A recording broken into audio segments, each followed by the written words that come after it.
नागपुर महानगर की स्थायी समिति की बैठक में आज जोरदार विवाद देखने को मिला, जहां पिछले 6 वर्षों से लंबित ऑडिट के मुद्दे पर विपक्ष ने प्रशासन को घेरा। सदस्यों का कहना है कि जनहित से जुड़े गंभीर सवाल उठाने से पहले ही निर्णय थोप दिया गया।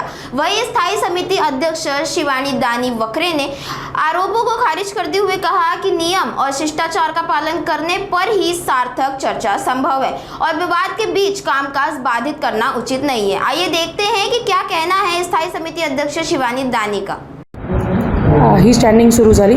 गेल्या वेळेस जे मुद्दे आले होते की 25% पेक्षा जास्तीचे टेंडर त्याबद्दलची माहिती देण्यात आली होती आणि तो जो प्रश्न गेल्या वेळेस झाला होता त्यावरही प्रश्न विरोधकांनीच प्रश्न उचलले होते। त्याच्यावर रादर आमची चर्चामध्ये त्यांचा पण तो मुद्दा होता की क्वालिटीवर कुठलेही कॉम्प्रोमाइज नको आणि तीच आमची पण भूमिका कालही होती आजही आहे की हा जनतेचा पैसा आहे, क्वालिटीवर कुठल्याही प्रकारे कॉम्प्रोमाइज करण्यात येणार नाही आणि त्या अनुषंगाने आपण आदेश दिले होते। त्यांनी तो अहवाल सादर केला होता आणि त्याच्यावर आपण त्यांना हेही केलं की 907 प्रकरणं तुम्ही दिली आहे, त्याच्यावर स्थायी समितीच्या प्रत्येक सदस्याकडून 2-2, 3-3 प्रकरणं तुम्ही रँडम ते जे म्हणतील ते घ्या आणि त्यावर रँडमरित्या क्वालिटी कंट्रोल चेक करा। त्याच्यावर काही दोषी आढळण्यात आला तर मग आपण पुढच्या कारवाई त्याच्यावर करू। सो त्यांना सेच नाही असं जर का म्हणत असतील तर हे झालंच नसतं। त्यांच्या गोष्टीवर आपण चर्चा केली। त्याच्यावर अजून त्यांनी 1-2 मुद्दे उपस्थित केले। म्हटलं तुमचे जे विषय असतील ते तत्सम अधिकाऱ्यांना तुम्ही सांगण्यात यावे आणि अधिकाऱ्यांना पण ही सूचना देण्यात आली की त्यांना त्याच्यावर त्यांची माहिती सन्मान्य सदस्यांना देण्यात यावी। प्रत्येक विषयाच्या मध्ये येऊन प्रत्येक विषयावर आक्षेप घेणं, प्रत्येक विषयावर चर्चा करणं याच्यात काही राम नाही आहे। जो ऑडिटचा विषय त्यांनी काढला त्या ऑडिटच्या विषयावर सुद्धा चर्चा करायला आम्ही तयार होतो। त्या ऑडिटच्या विषयावर आम्ही बोलायला तयार होतो। मी बोलत होते फक्त तुमच्या सगळ्यांच्या माहितीसाठी ऑडिटचा विषय 4 दिवसापूर्वीच आमच्या निदर्शनास आल्यावर अतिरिक्त आयुक्त वसुमना पंत मॅडम असतील यांच्याशी सुद्धा चर्चा झाली की याच्यावर हा ज्वलंत विषय, हा महत्त्वाचा मुद्दा, याच्यावर आपण काय कारवाई करू शकतो।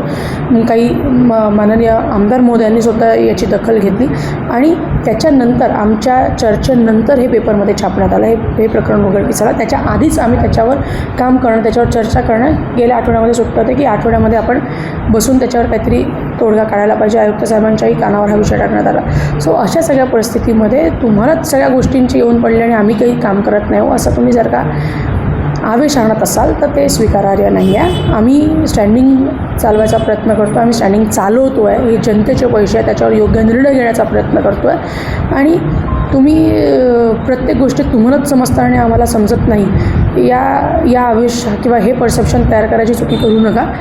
तुम्ही आधी किती दिवे लावले संपूर्ण देशाने पाहिले, 70 वर्षात देशाचे काय हाल केले जगाने देशाने पाहिलेले आणि प्रत्येक गोष्ट चर्चा करण्यास आम्ही तयार आहोत। पण प्रत्येक गोष्टीचा एक डेकोरम असतो। स्टँडिंग कमिटी चालवायचा सुद्धा एक डेकोरम असतो। ती चालवण्याची एक पद्धत असते। ती पद्धतीमध्ये जर का तुम्ही काम करण्याला तयार असाल तर आम्ही चर्चेला तयार आहोत। आम्ही प्रत्येक गोष्टीला उत्तर देण्यास बांधील आहोत। आम्हाला जनतेने निवडून दिले, आमचं काम आहे लोकांना उत्तर देणं, आम्ही ते देऊ।